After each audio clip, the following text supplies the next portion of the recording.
देखिए ये कितना बिहार वालों के लिए शर्मिंदगी है और बिहार वालों को सोचना चाहिए कि आखिर ये जो वोट डाल रहे हैं किसके लिए डाल रहे हैं और ये जो है बदलाव की बहुत जरूरत है बिहार में। जनता को ये समझना चाहिए। जाति और धर्म के नाम पे ये जो नेता है उसके बहकावे में आके बढ़ जाते हैं, तो बिहार वालों को ऐसा नहीं करना चाहिए। और ये कहाँ गई महागठबंधन की और एनडीए की? डाकू कहाँ ज्यादा तक रहते हैं, लूटते हैं उसके बाद उनको भागना ही रहता है। उनको पता है कि हम डाकू है और हमको भागना है, तो डाकू लोग कहानी खत्म। तो आप इन जो पार्टियां हैं एनडीए और महागठबंधन, आप इनको डाकू कह रहे हैं? लूटता कौन है, चलो ये बताओ। जो लूटता उसको क्या कहते हो? ये सब लूटते हैं बिहार को। क्या करते हैं? और जन स्वराज की सरकार बन रही है पूरे बिहार में। बिहार वासी और बिहार के लोग कैसे हैं?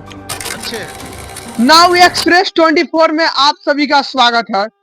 मैं सुरंजन कुमार और ये लंकेश ओम, जो कि ये काफी दिनों से बिहार में भ्रमण कर रहे हैं।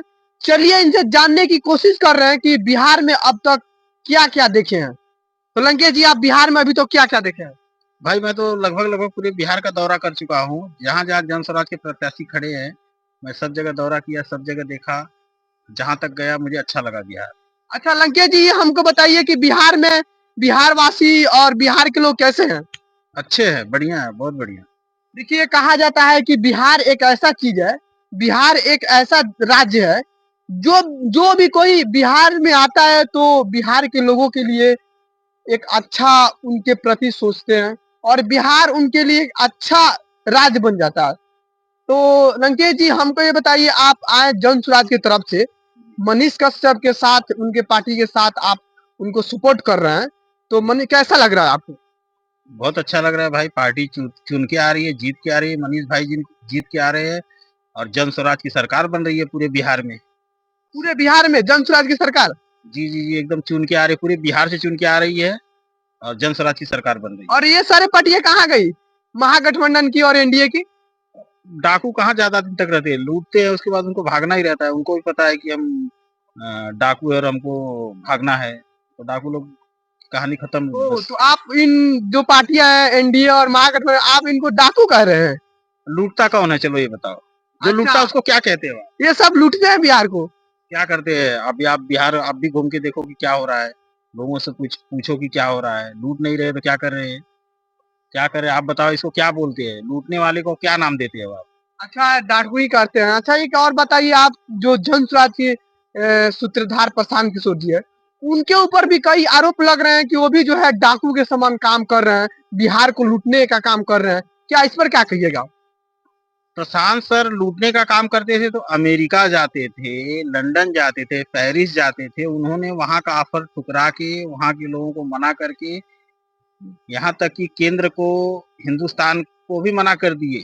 हिंदुस्तान में जो नेता उनको बुलाते थे अभी बोले कि अब भाई हमको ये काम नहीं करना है। अभी उन्होंने बिहार से वो हैं, बिहार में पैदा हुए हैं, तो वो उन्होंने सोचा कि अब बिहार का कर्ज उतारने का टाइम आ गया है कि बिहार के लोग इतनी बदहाली में जी रहे हैं, इतनी गरीबी में जी रहे हैं, उनका इतना बुरा हाल है, तो उनके लिए कुछ करना है। तो इसके लिए जन स्वराज लाए हैं, बिहार को खुशहाल करने के लिए लाए हैं। लेकिन ये डाकुओं का शब्द है। जो नेता डाकू के रूप में बिहार में है वही कह रहे हैं लूटने के लिए आए, जनता नहीं कह रही ये है। डाकू आप किसको बोल रहे हैं?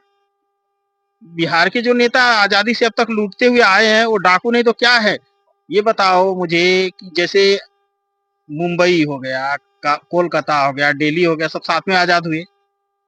अलग अलग स्टेट, बिहार क्यों इतना पीछे है? लेकिन लंकेश जी, यहाँ के जो लोग हैं, यहाँ के जो जनप्रतिनिधि लोग हैं, वो तो हमेशा महागठबंधन और एनडीए के सपोर्ट में रहते हैं। कौन कौन कौन?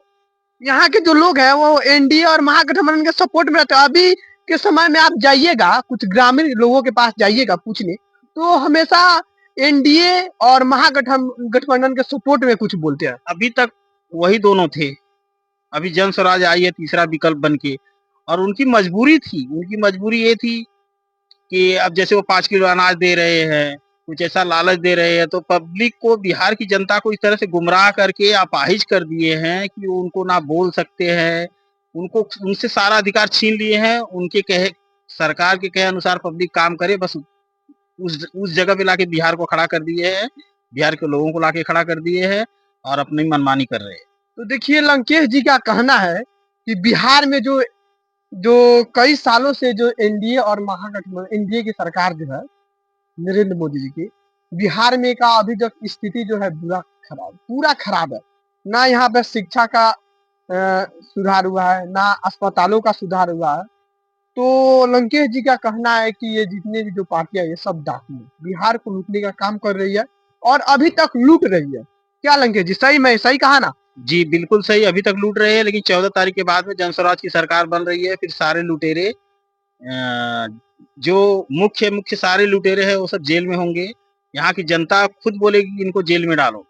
देखिए, ये लंकेश जी का मानना है और ये इनका विश्वास है कि जो सारे जो डाकू हैं, वो जो है यहाँ से भाग जाएँगे या कहीं बंद हो जाएँगे। देखिए किस तरह से लंकेश जी जनसुराज को इतना सपोर्ट कर रहे हैं, इतना प्यार कर रहे हैं जनसुराज के लिए। सबसे पहले लंकेश जी हमको बताइए कि बिहार में जो राशन चल रहा है 5-5 किलो, इस पर आप क्या कहेंगे? ये तो भीख है, ठीक है, भीख है और क्या है? अपाहिज बना के रखे हैं। लेकिन यहाँ के तो ग्रामीण लोग उसको ले रहे हैं। भाई अब उनकी मजबूरी है, भूखा मरेंगे। वो भी क्या 5 किलो अनाज एक इंसान महीने भर खा सकता है क्या? नहीं, चार नहीं, सौ नहीं खा सकते। फिर आप हम कोई भी 5 किलो अनाज लगता है क्या महीने भर में? उसको 5 किलो 10 किलो से कुछ होता है क्या? आजादी के 75 साल बाद भी 5 किलो अनाज दे के और ताली बजवाना, अपनी वाहवाही लुटवाना, पब्लिक को मजबूर करना दिखाता है कि पब्लिक गुलामी की ओर जा रही है देश की जनता। अच्छा लंकेश जी हमको ये बताइए कि जो लोग बिहार में जाति और धर्म पे बटे हैं, उनको क्या कहिएगा? उनको मैं यही कहूँगा कि उनकी मजबूरी थी अभी तक जाति और धर्म में बट के रहना, क्योंकि ऐसा सरकारें करती है, माहौल बना देती है चुनाव के टाइम में। हिंदू मुसलमान, शमशान कब्रिस्तान, अगड़ा पिछड़ा, दलित मुसलमान सब ये सब जो करके रखते हैं ना, इसमें उलझा के पब्लिक से वोट ले लेते हैं।